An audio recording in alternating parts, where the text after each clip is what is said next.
Hello, everybody. My name is Ray. Welcome to the Evangelical Dark Web. Today, we'll be talking about David Platt. We'll return to that subject because that's a favorite subject of mine. And we're specifically going to talk about how he is kind of a deep state pastor.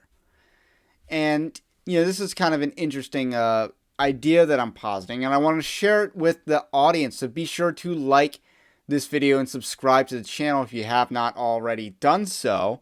So there's been a lot of videos recently exposing the business meetings of McLean Bible Church, and apparently it's pronounced McLean, not McLean like how it's spelled, but I digress because people have told me how it's actually pronounced, and sometimes I do have the pronunciation skills of a George Bush, but I am not above correction here.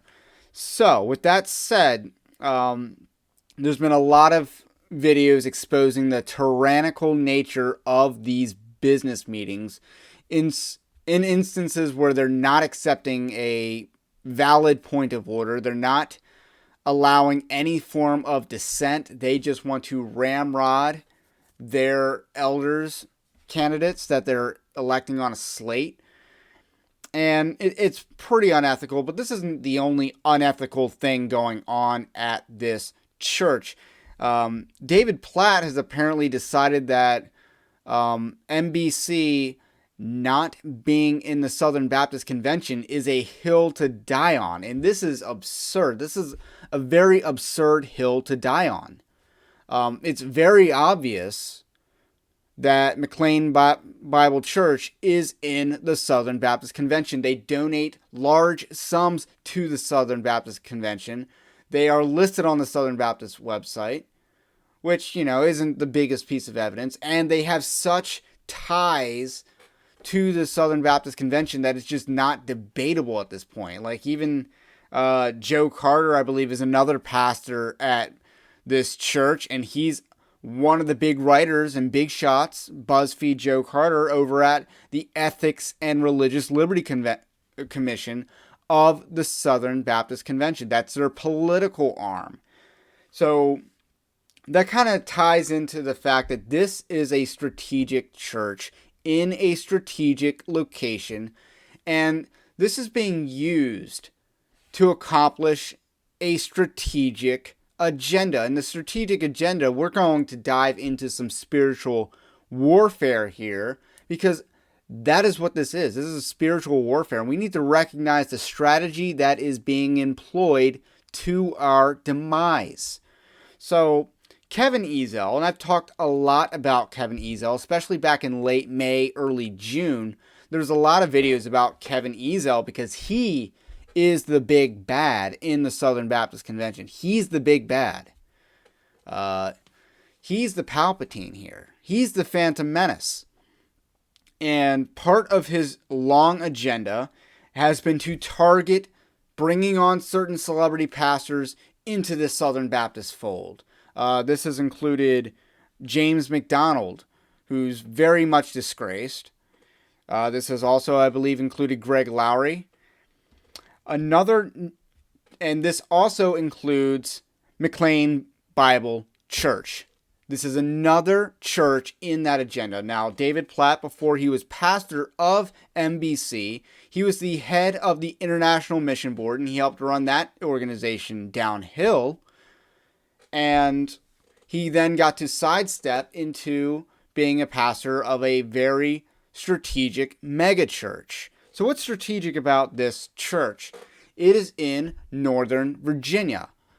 In fact, it's expanded. It's a multi-campus megachurch, but it's expanded all the way. It's expanding all the way around D.C., all the way around Washington, D.C. It's now got a location in Montgomery County, Maryland.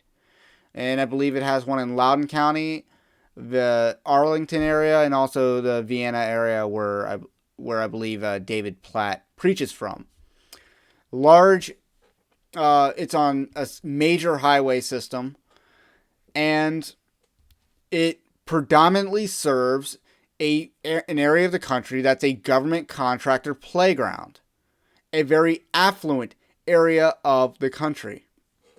So David Platt has built a reputation spreading the message of radical faith, but he doesn't live by it. So he's kind of written a book to the extent that, we need to give up the American dream to serve Jesus. And it's kind of painting a false dichotomy. Like, let's not get into legalism here to say that if you are not giving up the American dream, you therefore are also not serving Jesus. Like, that's a false dichotomy, and that's legalistic. And that was the main criticism of David Platt's work. But what's extremely evident is that David Platt does not live by the book Radical. Instead of, preaching the gospel in, an impoverished place, trying to live out the writings of his book, he is living the American dream more than me, and probably more than you also. He's got a very nice house, and I'm not going to begrudge the home price because, again, that's a very expensive area of the country. But instead of giving up the American dream, he took a job as a megachurch pastor in one of the most affluent areas of the country.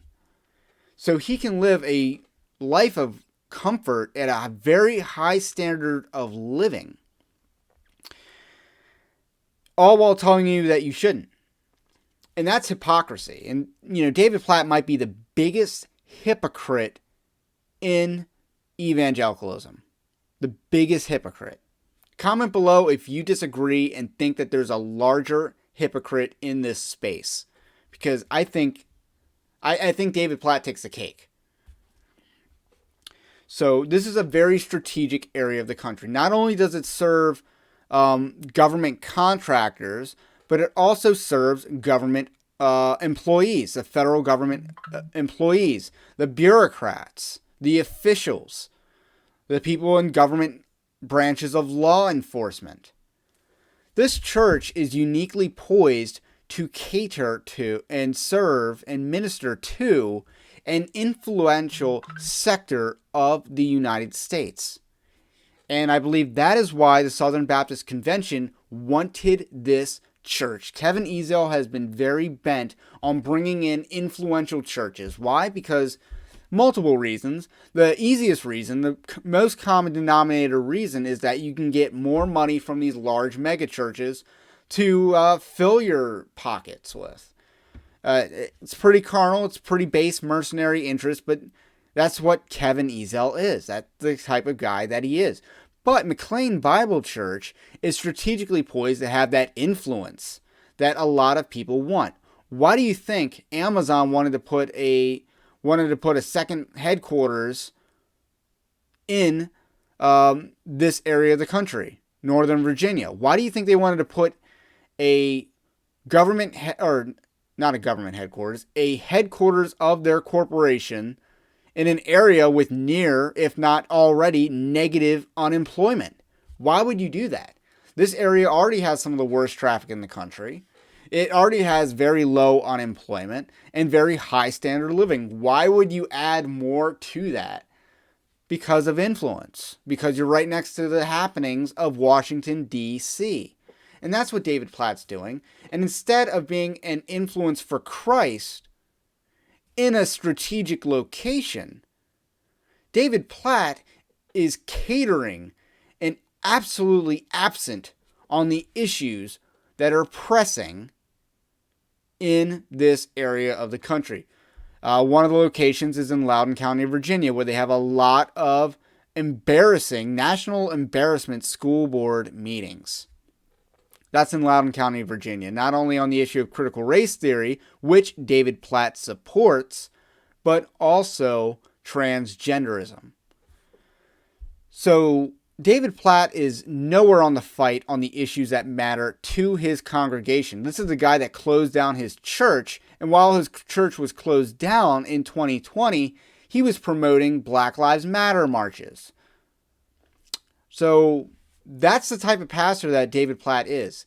I've called him a government pastor. He is a pastor of the state before, and this just adds more to that. He is a deep state pastor, a pastor for the deep state, instead of ministering to the deep state, instead of preaching the gospel to a particularly evil set of people in our country, he does not.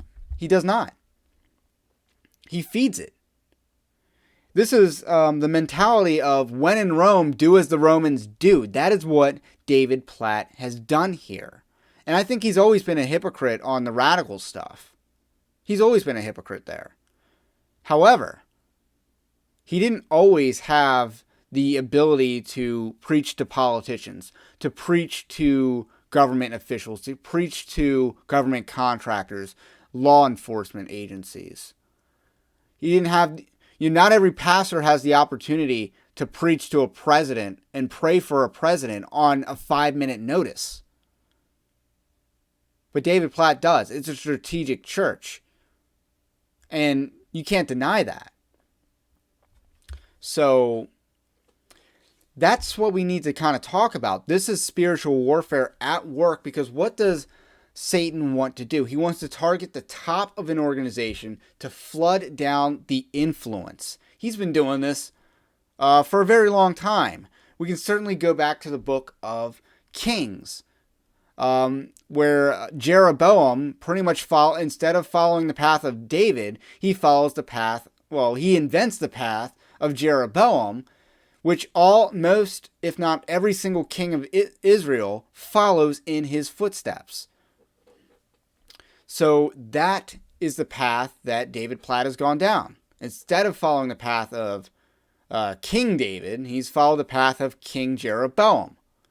When in Rome, do as the Romans do. That is the type of pastor that David Platt is. That's also the type of pastor that Tim Keller is. All these people that focus on urban areas and reaching their city, they usually do as the Romans do, because they're operating from a flawed premise. So that's what I got to say about this for today. David Platt and the deep state. Let me know what you think about what I think, and comment below about that. My name's Ray. If you like this kind of content, subscribe to the Evangelical Dark Web, and also check out evangelicaldarkweb.org, linked in the description below. Have a blessed day, and I'll catch you on the next one.